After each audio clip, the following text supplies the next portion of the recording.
MSP की guarantee कानून समेत 24 मांगों को लेकर के किसान आंदोलन जो शुरू हुआ है दूसरी बार, उसके जो अगुवा हैं सरवन सिंह पंधेर हमारे साथ मौजूद हैं। पंधेर साहब, कल फिर तीसरे दौर की बातचीत हुई, लंबी बातचीत हुई, तलखी भी हुई, उसमें क्या कुछ बातचीत हुई और निष्कर्ष क्या निकला उसका? देखिए, बातचीत तो ठीक हुई है। जो मंत्री महोदय बातचीत में हमें आश्वस्त कर रहे हैं कि हम आपकी मांगों का ठोस हल करना चाहते हैं और एमएसपी खरीद की गारंटी का कानून C2+50% और किसान मजदूर का कर्ज, लेकिन अकेले भरोसे तो कुछ नहीं होगा।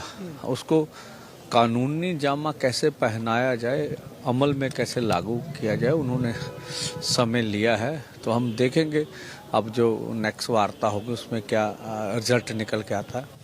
कल करीब 1-1.5 घंटे तक एमएसपी को लेकर गहमा गहमी का माहौल रहा और बहुत ज्यादा आप लोग खड़े भी हो गए और फिर आपको बुला करके बैठाया गया। हाँ, देखिए, ऐसा नहीं है। देखिए, एक दो बात अपनी करनी होती है, फिर हमने सलाह मशवरा करना था तो उसके लिए बाहर भी आए, फिर हमने अपनी बात रखी है।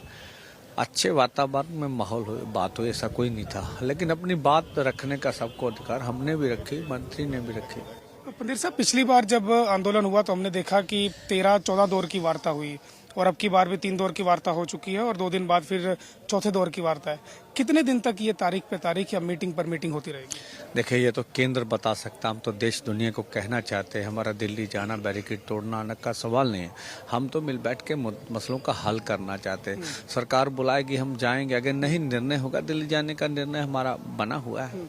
कल की बैठक से आप क्या लेकर आए? देखिए, उन्होंने जो आश्वस्त कर रहे हैं भी ये मसले हल करेंगे, तो उसको हमने बोला कानूनी जामा कैसे बनाए, इसके बारे में सोच के आइए। कोई डेडलाइन दे रहे हैं आप उनको? देखिए, हमने कभी डेडलाइन नहीं दिया। मीटिंग करेंगे, उसके बाद अपना फैसला कर लेंगे। यहाँ जो हजारों की संख्या में किसान हैं, यूथ हैं, जो कल आगे की तरफ बढ़ रहे हैं, कल एक निहंग से आपने देखा कि धैर्य खो बैठे और आगे की तरफ चले गए तो आंसू गैस का गोला और एक पैलेट गन भी चली। इन लोगों को कैसे समझाएंगे कि वो अपनी हद में रहें? देखिए, कोई एकाध घटना हो सकती है, लेकिन सब कल पूरा दोनों बॉर्डरों पर पीसफुली दिन रहा। अभी भी आप खड़े पीसफुली खड़े हैं।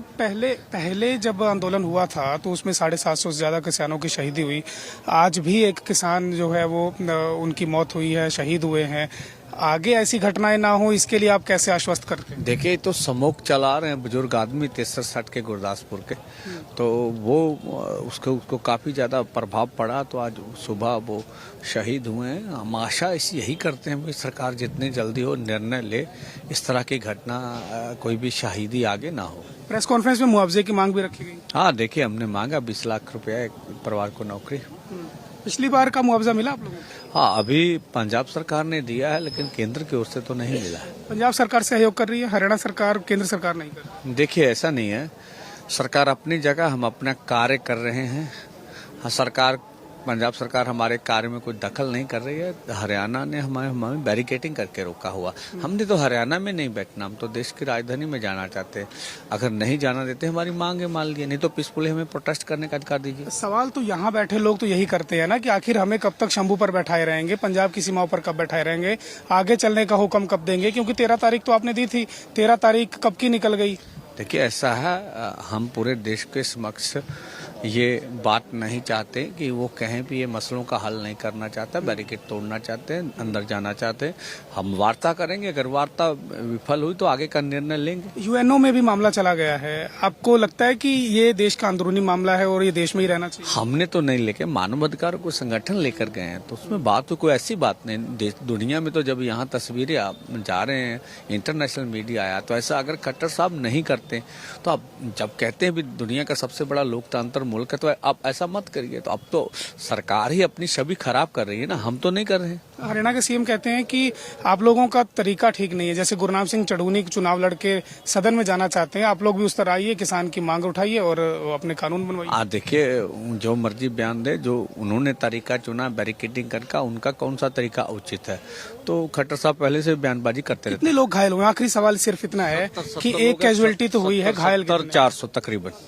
तो सरवन सिंह पंधेर थे, हमने इनसे बातचीत की है और इन्होंने बताया कि देखिए 70 जो हैं वो सीरियस इंजरी है, जिनको गंभीर चोटें आई हैं और 400 से ज़्यादा किसान ऐसे हैं जिनको मामूली इंजरी है, जो अस्पतालों में पहुंचे हैं। और एक किसान की 60 साल से ज़्यादा, उनकी 64 साल के आसपास उम्र है, गुरदासपुर के रहने वाले हैं, उनकी मौत हुई है। दुखद है, पहले मौत है ये आंदोलन की। सब यही मना रहे हैं कि और मौतें ना हो इस प्रकार, किसी तरह से भी, चाहे सर्दी लगने से, हार्ट अटैक से इनकी मौत हुई, कोई भी कारण ना बने। सब चाहते हैं कि मसला जल्दी से जल्दी हल हो और किसान जो है अपने घरों की ओर लौटे। लेकिन अभी भी डेडलॉक दोनों तरफ से बना हुआ है, चाहे वो सरकार है, चाहे हरियाणा की सरकार है, चाहे केंद्र सरकार है, चाहे ये जो किसान जत्थेबंदियां हैं, इनका भी लगातार सिर्फ इतना कहना है कि बातचीत से मसला हल होगा। और बातचीत आखिरी कब होगी, कितनी दौर की बातचीत होगी, 13 दौर से पिछली बार ज्यादा बातचीत हुई, अब की बार कितने दौर की बातचीत होगी, ये सब सवाल लगातार बने हुए हैं। लेकिन उम्मीद सिर्फ इतनी है कि जब टेबल पर बैठेंगे तो लंबी बातचीत के बाद समाधान जरूर निकलेगा। कैमरा पर्सन रिंकू के साथ सुधीर पांडे, पंजाब केसरी टीवी, शंभू बॉर्डर। हमसे जुड़े रहने के लिए हमारे YouTube चैनल को सब्सक्राइब करें और नई वीडियो की नोटिफिकेशन के लिए बेल आइकॉन को दबाएं।